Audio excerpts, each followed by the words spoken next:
What's going on, everybody? Welcome to the Dog Check. I am Max Loeb, Loeb's Leads, here with Eric Metcalf for our first ever monthly mailbag episode, the April mailbag. If you guys don't know what it is, it's a Q&A session where you guys can ask us any question you want regarding Cleveland, the Browns, on our socials. If you're not following our socials already, I'm going to give them a quick plug. Instagram is at the Dog Check Pod, TikTok is at the Dog Check, and Twitter is Dog Check Pod. If you guys aren't following, make sure you do. That's how you ask these questions. Before I ask any questions, Eric, how was your Easter? How was your nice little break?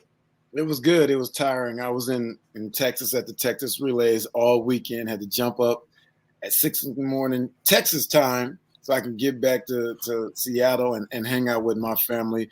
But after that, it was good other than being tired. Yeah, it was a long weekend of travel, it sounded like. Yeah, how about you? It was good. It was good. I went back to Boston to see the family. Very much a long weekend of travel for me, too.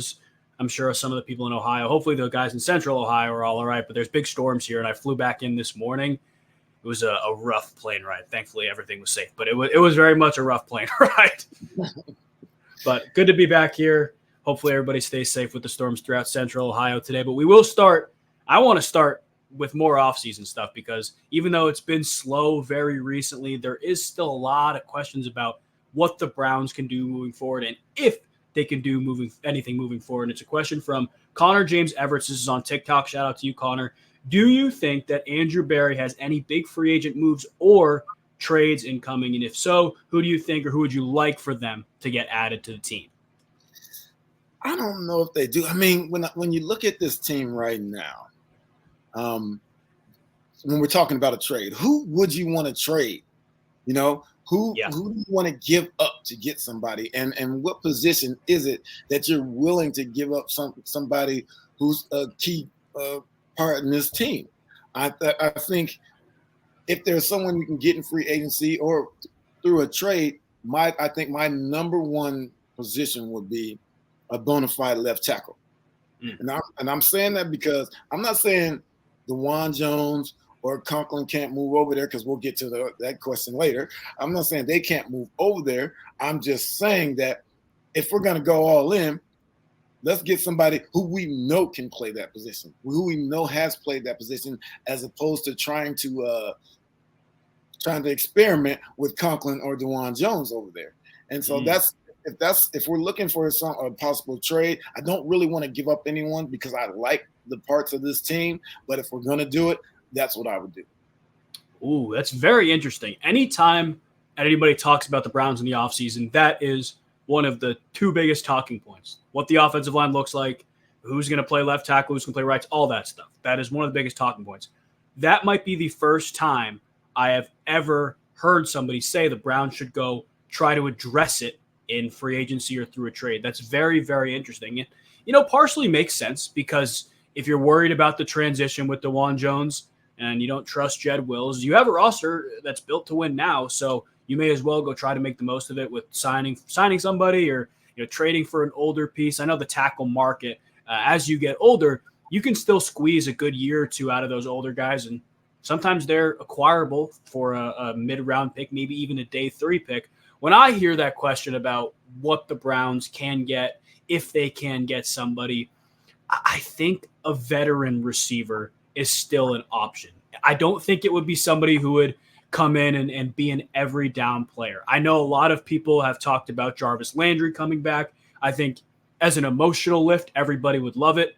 Does he fit in the scheme? Can he do the same things he did a few years ago? That kind of remains to be seen. But a name that I've thrown out, I've heard a couple other people talk about, is Hunter Renfrow. I think Hunter Renfrow could come in, be the 4th, 5th guy, be one of the depth guys inside. Obviously has a very good relationship with Deshaun Watson, play with him at Clemson, caught that game-winning touchdown in the national championship. Could very, very well step in and be a veteran presence, a productive presence, and was a 1,000-yard receiver 2 years ago, but also be a mentor for younger guys like Jerry Jeudy, Elijah Moore. Even though he's not that much older than them, he's been in the league for longer. He's seen more. He's been through the ups and downs, which a lot of those guys are going through in that receiver room. I think that's a guy that's acquirable for not a lot of money, especially compared to some of the other receivers that are on the market. This question that has been asked has I could answer so many of these other questions that you posed to me with this one question.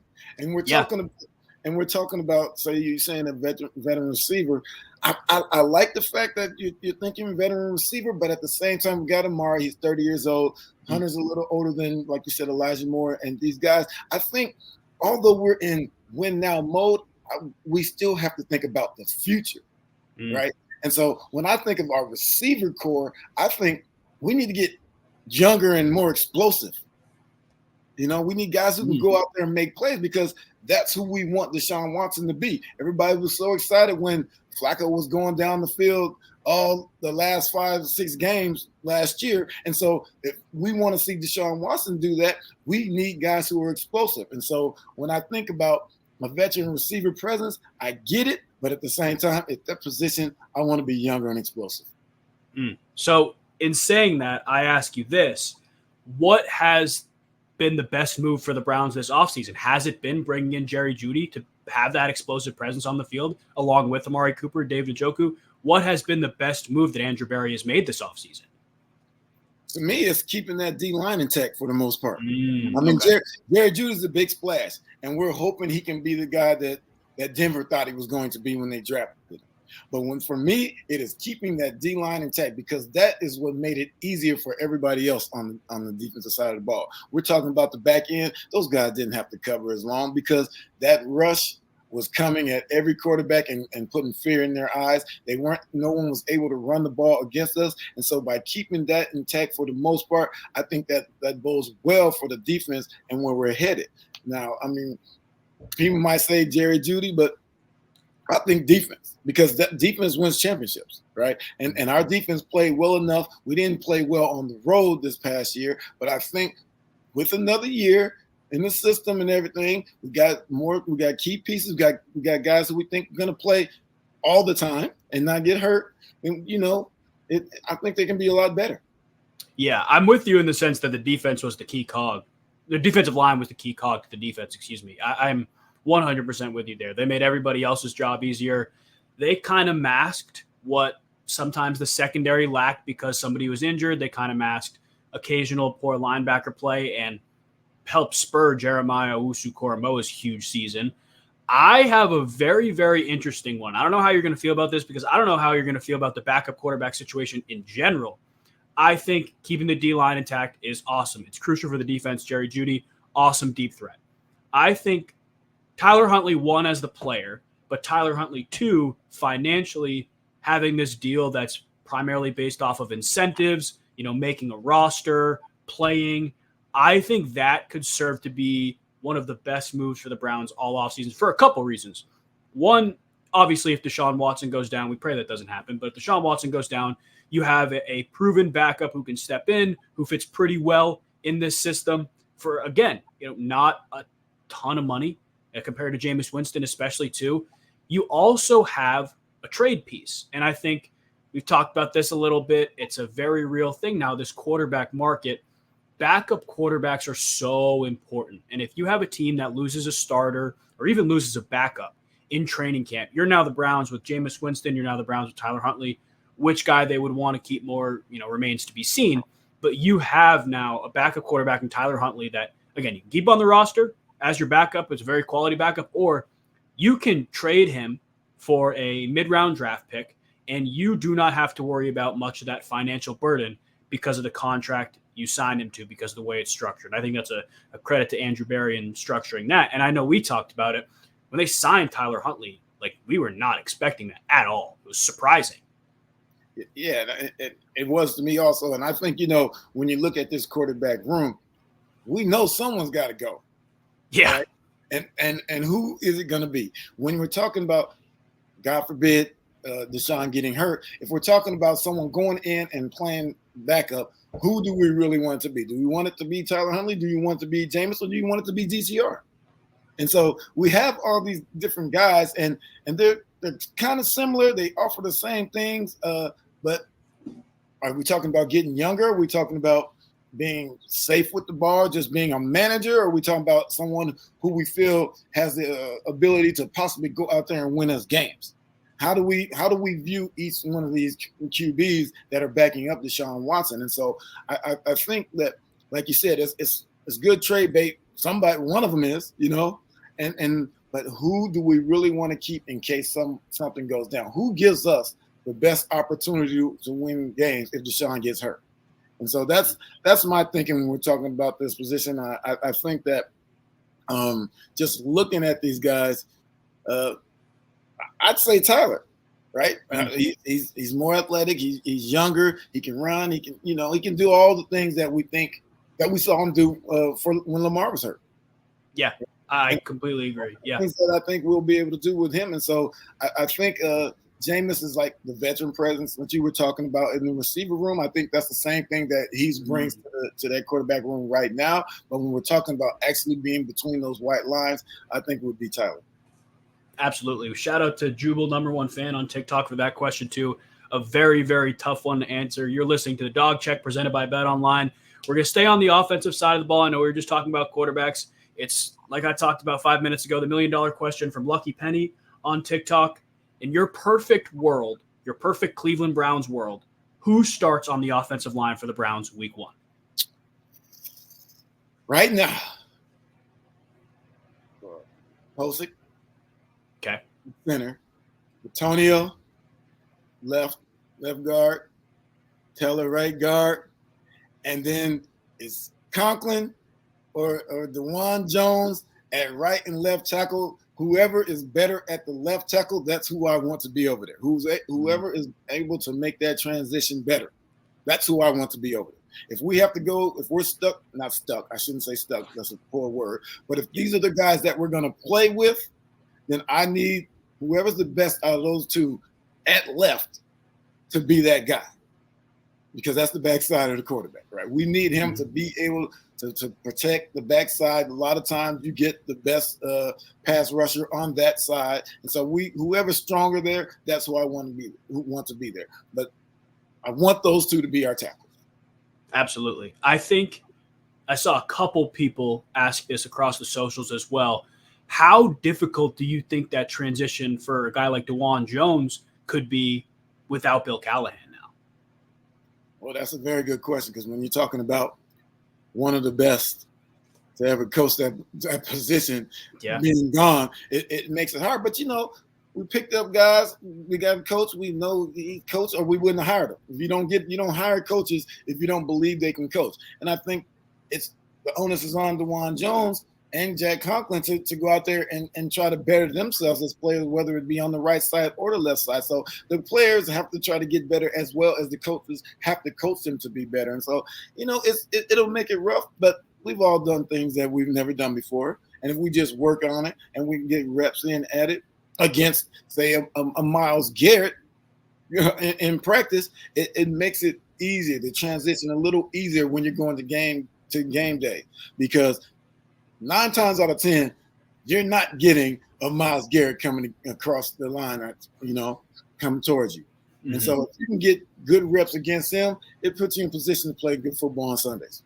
Absolutely. I think in a perfect world, I'm with you in the sense that somebody has to transition to left tackle. You can't roll Jed Wills out there week 1 and keep a quality right tackle on the bench. Like that, to me, wouldn't be the worst case scenario. Like you said a couple minutes ago, the Browns aren't stuck at offensive line, right? You got 2 really good guards. You got some really talented tackles. Like, it's just a matter of figuring out the best way to use the talent. I think in a perfect world, DeJuan Jones plays left tackle. Are you with me there? I'm with you there. With you. Yeah, I think he's big. He's strong, athletic. I'd hope that he could be that guy, right? Because it gives you longevity also, as long as he can stay healthy. Yeah, I think week 1, that's how it looks. I think it's the 3 interior, left side DeJuan Jones, right side Jack Conklin. What they do with Wills remains to be seen, because the contract restructure is huge, where you can keep him on the roster. Granted, they still lose the money because they converted it into a signing bonus, but you can keep him on the roster for less, at least against the cap now. Have him be, your 6th guy, your hybrid fullback Nick Harris type if you really want to also. I know the Browns had some packages with Nick Harris. That's an important role. It's a role that he can fill. Does he want to fill that? That's the question. But, at the end of the day, we saw last year injuries happen. It's a very real thing. So he could be the next man up. But I think perfect world, I'm with you. If Juwan Jones can transition to left tackle, the Browns offensive line is going to be one of the best in the NFL, 100%. When I think about Jay Will's situation, I think about the fact that when he was in college, he played right tackle. He comes to the Browns, he plays left tackle. And people didn't think he's played that well. He's been injured at times. I think, like you said, he could be that sixth guy. He can be that swing man. We know he's played left tackle, but Conklin's been out a lot. So he could be the guy that can step in there and play that right tackle because we know he's done it in college. Yeah. Right. We know he's done it. And so for him, I don't think it's like a slap in your face that if somebody's moved ahead of you and you still have a job. I think it is important for him as a player to make sure that he's able to play both sides and fill in for whoever gets hurt or may need a break. And that happens in the NFL. This is the NFL. People get injured. And so as long as you're ready to fill in one of those two positions, you'll be all right. Yeah. The embracing of the role as a swingman could be really cool too, because like we talked about, the interior of this line is so talented, and it's been consistent for years. If you can shore up the tackle situation, you're going to have one of the best offensive lines in the NFL with some really good playmakers around you. You keep a quarterback that can make plays with his arm, with his legs upright, and then, hopefully Nick Chubb back week 1 to run behind them. But we do have another question. From Terry on TikTok. This is tough because I don't like to look into the future and give these hypotheticals. But let's say Nick Chubb is not ready to go week 1. Who takes the first carry for the Cleveland Browns? I think it's Jerome Ford. Ooh, okay. And I think it's Jerome Ford because of familiarity, because he's been in this offense. He's been there a couple years. He knows everything that's going on with this team. That's not to say that Deontay Foreman right now can't take that spot because he's been productive in the league on a few teams already, but he hasn't really been a guy who's been the number one. He's come in and filled in and became the number one each time and after playing. But I think it's Jerome Ford. I think Deontay could overtake him if there's no Nick Chubb. But that's the beauty of it all. If you have a bunch of guys who can go in there and possibly be your number one and be successful at it, that bodes well for your football team. And so I like the fact that there's going to be competition in this room as to who is number 1B. Because Nick is 1A as long as he can play. So 1B because they'll have to start before him. I think it bodes well for the team that both these guys can play and be the guy. Do you think that familiarity is less of a thing in a new offense now, though, with Deontay Foreman coming in and a new offensive coordinator with Ken Dorsey? I don't know. I don't know if familiarity is going to matter as much as it did in the past with the new offense. When I say familiarity, I mean the coaches being more familiar with him. Okay. Right? And I'm not just talking about, say, Ken Dorsey. I'm talking about Stefanski and what he knows that he can do, what he trusts Jerome Ford to do. And Andrew Berry and these guys, what they trust him to do because he's been on this team. And so that's what I'm talking about. I'm not talking about, this is a new offense we're throwing in. He has familiarity with this offense. Nope. I'm just talking about how people feel about the Jerome Ford, the player. And people don't think that matters, but it does. Yeah, it definitely matters how the coaches look at you. I mean, at the end of the day, if you can't roll out one of the best players in the NFL to carry the football, it's going to come down to trust and belief. It's not going to always come down to, who's going to give us an 80-yard carry to start the game. It's going to come out to which running back can keep us ahead of the chains, which running back can hold on to the football. I'm with you. I do think it's going to be Ford, and I think there will be a committee. I think every Browns fan's kind of on the same page that if Chubb isn't back or when he's back and he's not fully healthy, it's going to be a pretty heavy committee. I think it'll extend beyond Foreman, though. I am personally really excited to see Nyheim Hines. I don't think the Browns have had a true, if you want to call Kareem Hunt a third down back, you can, but a true quick, elite third down running back who can go take a linebacker one-on-one and beat him on a route. The Browns haven't had that in a few years. So I'm excited to see what they can do with Nyheim Hines. I think he's more than a special teamer. Obviously, he'll have his role on special teams if the Browns see fit. Obviously, you have the new kickoff rule, so more kick returns will probably be in place. You could have multiple returners back there as well.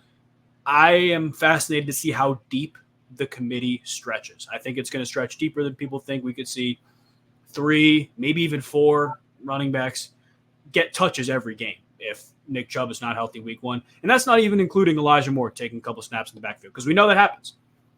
Right. And that also depends on who we draft as well, doesn't it? Yeah, because there is a possibility that we could draft a running back.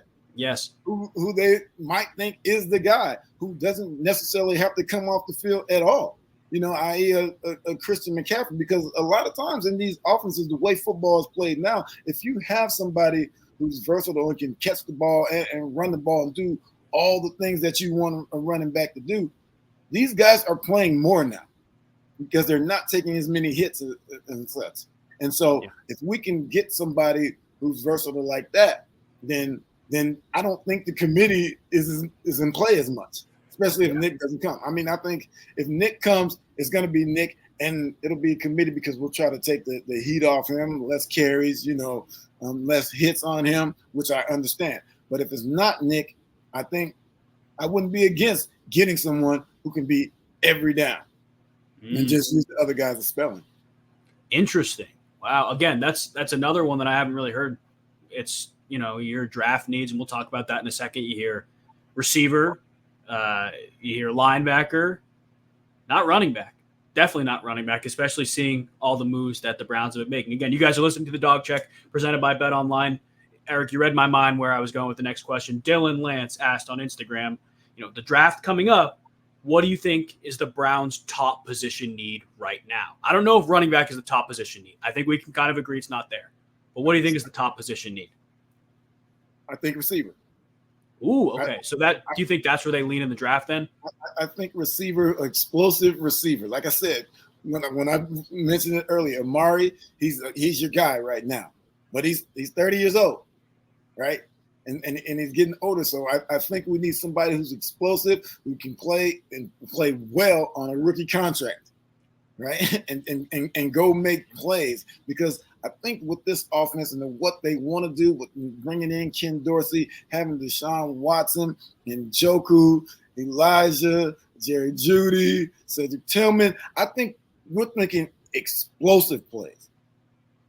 And that's what was exciting about the Browns last year towards the end of the year. Explosive plays. We made explosive plays. And I think a lot of people want to see that because they know that's the type of team that we can be if you go get guys who are explosive. And so in looking from that standpoint, I think a receiver, explosive receiver, gives us more ability to stretch the field and give bigger running lanes for the running backs as well. Do you think that's where they look in round 2 then? Because obviously they're not picking till middle of round 2. I believe it's pick 54, but they're not picking till round 2. Do you think that's kind of where they lean at round 2? No, I don't know. It's kind of tough because when you look at it, I wouldn't be against a good D tackle as well. Yep. There are so many guys out there that you can get because we're also getting older there, right? Mm-hmm. And so I wouldn't be against somebody who could hold up our offensive line. T'Vondre Sweat from the University of Texas. There you somebody go. like that, right? Mm-hmm. Because and though he's not explosive on the pass rush of it, I think the fact that you can stop the run. You can stop the run. That's another position that I would think it could be at the top of the list.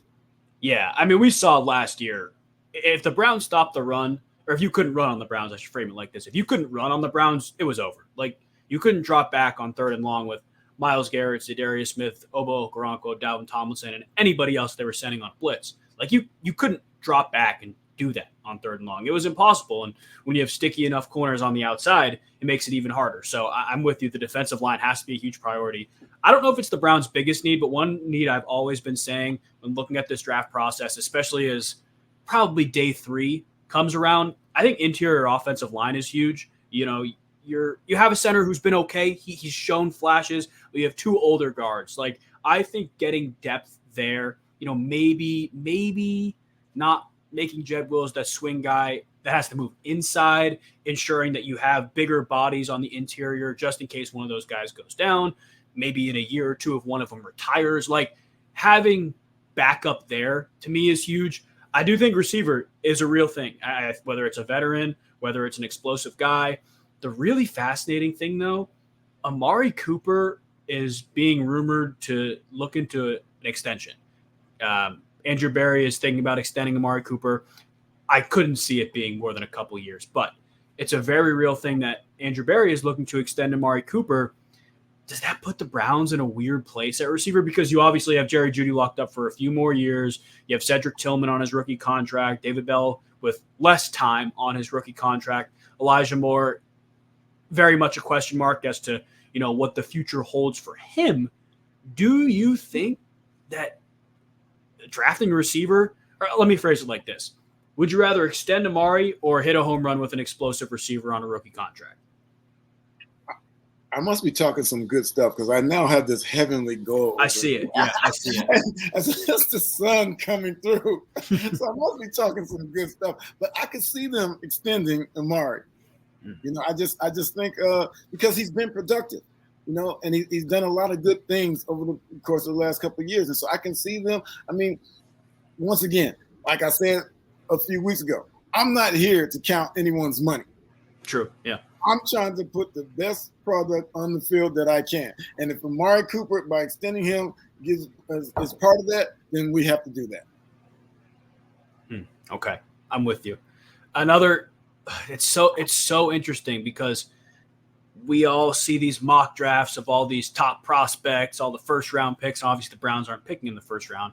That 54 spot to me, like you talked about with the defensive tackle, the interior pieces of your defense, defensive tackle, and off-ball inside linebacker. 54, I think it's 54.